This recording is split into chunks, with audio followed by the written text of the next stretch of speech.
Hello friends, कैसे हैं आप सब लोग।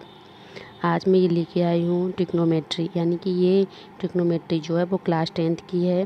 और आप ये जो फार्मूले देख रहे होंगे लिखे हुए, ये भी क्लास 10th के ही हैं। और अभी मैंने ये सिर्फ स्टार्ट किया है, यानी कि मैं जिस टॉपिक पे ये वीडियो बनाने जा रही हूँ, यानी कि मैंने ये चैनल भी अभी स्टार्ट किया है सिर्फ आप लोगों के लिए, क्योंकि लॉकडाउन चल रहा है। तो क्लास 10th 9th 10th मतलब जो भी क्लास हैं हमारे 9th से लेकर 12th तक, उनकी अभी कोचिंग नहीं हो पा रही है क्योंकि लॉकडाउन चल रहा है। और आगे मुझे नहीं लग रहा कि अभी महीने भर से पहले कोई भी कोचिंग शुरू होगी, तो उन लोगों का बहुत ज़्यादा नुकसान हो रहा है। तो उनके नुकसान के देखते हुए ही मैंने सोचा कि मैं अपने कुछ एक्सपीरियंस आप लोगों के साथ शेयर करूं। हो सकता है इसमें आपको लॉकडाउन में कुछ मदद मिल जाए, जिससे कि आपकी पढ़ाई का लॉस ना हो।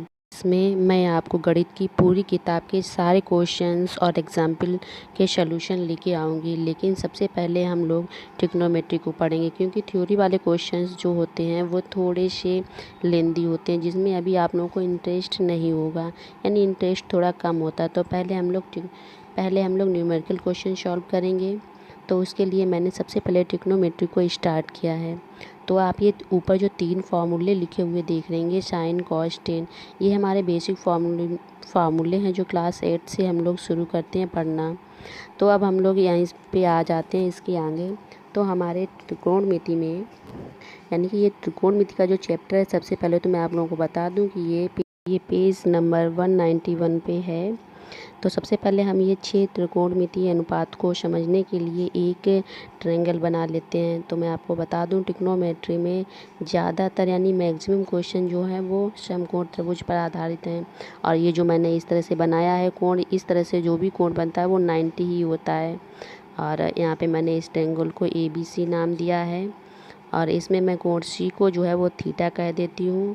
और जो थीटा के बिल्कुल मिली वाली भुजा होती है, यानी कि जो लगी हुई भुजा होती है, उसे आधार कहते हैं।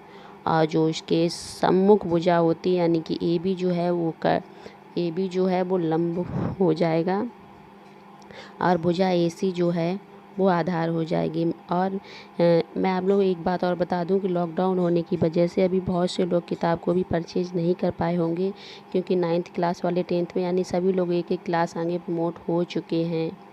तो इस वजह से किताब परचेज नहीं कर पाए होंगे। तो भी आप लोगों को कोई ज़्यादा दिक्कत नहीं होने वाली, क्योंकि मैं आपको आगे आने वाले समय में किताब भी उपलब्ध करा दूंगी। हालांकि अभी मेरे पास भी किताब सिर्फ ऑनलाइन PDF ही है। मैं जल्दी से जल्दी किताब मंगाने की कोशिश में ही लगी हुई हूँ। तो यहाँ से हम लोग देख सकते हैं कि लंब जो है वो AB हो जाएगा थीटा के सापेक्ष, और आधार जो है वो BC हो जाएगा, और कर्ड जो है वो AC हो जाएगा। अब हम इन 6 त्रिकोणमितीय अनुपातों को पता करते हैं। तो सबसे पहले हम लोग पता करेंगे साइन थीटा। तो हम लोगों ने कक्षा 8 में एक फार्मूला पढ़ा था, जो मैंने पहली बात तो ऊपर लिख दिया है, लंब बटे कर्ड होता है। लेकिन हम बहुत ही सिंपल तरीके से इसे समझ लेंगे कि साइन कॉस टेन को समझना कितना सिंपल है। मैंने बहुत पहले पढ़ा था, मेरे सर ने भी मुझे पढ़ाया था, और बहुत सिंपल है। इसे हम लोग लाल बटे कक्का बोलते हैं, यानी कि L फॉर लंब, K फॉर कर्ड और A फॉर आधार। तो पहला L/K जो है वो साइन का हो जाएगा, दूसरा A/K वो आधार कॉस का हो जाएगा, और तीसरा L/A जो है वो टेन का हो जाएगा। तो इस तरह से साइन का हो जाएगा लंब बटे कर्ड, कॉस का हो जाएगा आधार बटे कर्ड, और टेन का हो जाएगा लंब बटे आधार। तो इस तरह से ही निकाल लेते हैं। और हम लोग चित्र की सहायता से भी निकाल लेते हैं कि चित्र में कैसे होता है। देख लेते हैं, सिंपल से समझ लेते हैं। लंब जो है वो हमारा AB है, और कर्ड जो है वो AC है। सो साइन थीटा की वैल्यू जो हो गई वो AB/AC हो गई। और इसी तरह से हम लोग निकाल लेंगे कॉस ऑफ थीटा। तो कॉस थीटा भी इसी तरह से हम लोग निकाल लेंगे। हमें पता है आधार बटे कर्ड होता है। ये हमें 3 याद रखने हैं, बहुत ही सिंपल है। हम चित्र से देख ही सकते हैं कि आधार जो है वो BC और लंब AB है, और कर्ड जो है वो AC है। तो इस तरह से हम लोग कॉस ऑफ थीटा की वैल्यू निकाल लेंगे, और इसी तरह से टेन थीटा की वैल्यू भी हम लोग निकाल लेंगे। लंब बटे आधार होता है। और यहाँ पे मैं एक चीज़ और आप लोगों को बताना चाहती हूँ कि टेन थीटा की वैल्यू जो है वो हम 2 तरीके से निकाल सकते हैं। एक तो टेन थीटा आधार लंब बटे आधार होता है, तो इससे AB/BC हो जाएगा। और दूसरा, कक्षा 8 में हमने एक चीज़ और पढ़ी थी कि टेन थीटा बराबर साइन थीटा बटे कॉस थीटा भी होता है। तो हम यहाँ से साइन थीटा की वैल्यू और कॉस थीटा की वैल्यू रख देंगे। हमें पता है साइन थीटा बराबर लंब-बटे कर्ड होता है, जो कि हमने लंब-बटे कर्ड साइन थीटा की वैल्यू रख दी। और कॉस थीटा की वैल्यू आधार बटे कर्ड होता है, तो कॉस थीटा नीचे है तो नीचे आधार लिख देंगे और उसका बटा जो है वो ऊपर आ जाएगा। तो कर्ड से कर्ड कैंसिल हो जाएगा, तो ये लंब बटे आधार रह गया। और यही टेन थीटा हमने ऊपर भी पढ़ा है, तो ये सेम दोनों चीज़ें एक ही होती हैं। और इसके बाद हम लोग आ जाते हैं अपने अगले त्रिकोणमितीय अनुपात पे, यानी ट्रिग्नोमेट्री रेशियो पे। तो अगला हमारा ट्रिग्नोमेट्री रेशियो जो है वो कॉशिक ऑफ थीटा है, और cosec of theta is equal to होता है 1/sin साइन ऑफ थीटा। तो हमें साइन ऑफ थीटा की वैल्यू पता है, हम फिर भी हम लोग अभी छोटी क्लास में है तो हमें इस चीज़ का अभी हमें पूरी चीज़ें लिखनी है, शॉर्ट में नहीं करना है। तो हमें पता है साइन ऑफ थीटा की वैल्यू जो होती है वो लंब अपॉन कर्ड होती है, तो कर्ड हमारा ऊपर पहुंच जाएगा और लंब नीचे रह जाएगा। हम लोग चित्र से देख सकते हैं कि कर्ड की वैल्यू जो है वो AC है और लंब की वैल्यू जो है वो AB है, तो हम इसकी वैल्यू AC/AB लिख देंगे। हम लोग इधर देख सकते हैं कि साइन ऑफ थीटा की वैल्यू जो है वो AB/AC है, तो ये AB/AC जो है वो इसका सेम उल्टा हो जाता है। तो हम लोग आ जाते हैं अपने अगले अनुपात पे। तो अगला अनुपात हमारा है सेक ऑफ थीटा। तो सेक ऑफ थीटा, अच्छा हम लोग पहले ये भी देख सकते हैं, हमारा 1/sin थीटा था जो कॉशिक ऑफ थीटा था, तो इसका सिर्फ 1/, ही है। तो हम लोग डायरेक्ट भी निकाल सकते हैं यहाँ से देख के कि साइन थीटा की वैल्यू जो है AB/AC है, तो हमारा सीधा यहाँ से भी हम लोग AC/AB कर सकते हैं। तो ये हमारा सीधा सीधा भी यहाँ से भी हो सकता है, और यदि आप करना चाहें तो पूरा प्रोसेस करके भी कर सकते हैं। तो चलिए हम लोग आ जाते हैं अपने उसी अनुपात पे जो हम कर रहे थे।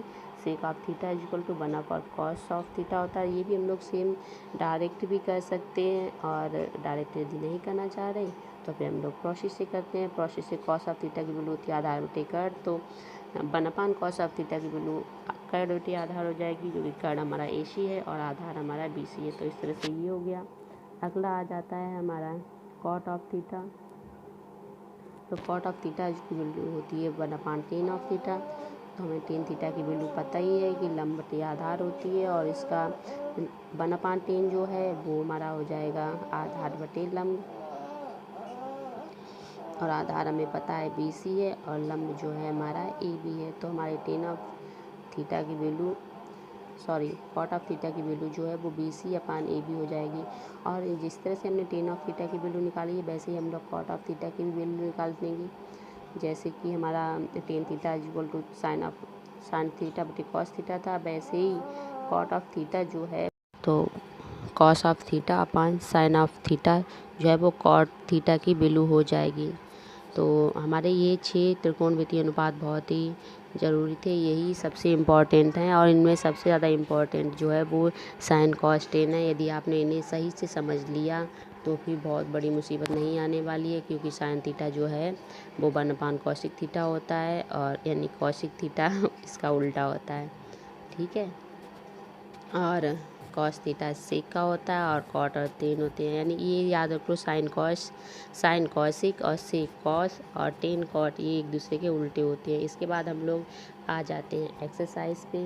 तो आप लोगों को मैं बता दूं, मैं आपको एक्सरसाइज भी कराऊंगी और एग्जाम्पल भी कराऊंगी, लेकिन यदि आप लोगों को मेरा ज़रा सा भी ये वीडियो अच्छा लगा हो तो प्लीज़ लाइक कर देना, और मुझे कमेंट करके ज़रूर बताइएगा कि आप लोग एक्सरसाइज देखना चाहते हैं या नहीं। यानी कि मैं इसमें पूरी बुक ही सॉल्व कराने वाली हूँ, लेकिन आप लोग यदि चाहते हैं तो प्लीज़ मुझे कमेंट करिएगा और लाइक करिएगा चैनल को, और नए हैं तो प्लीज़ सब्सक्राइब ज़रूर कर लीजिएगा। थैंक्स फॉर वॉचिंग, और मैं इसकी सीरीज़ अगले वीडियो में लेके आऊँगी, यदि आप लोग कमेंट करके मुझे बताएँगे तो, क्योंकि मुझे मोटिवेटिव मिलेगा तभी तो मैं आगे बनाऊँगी। Thanks for watching this video.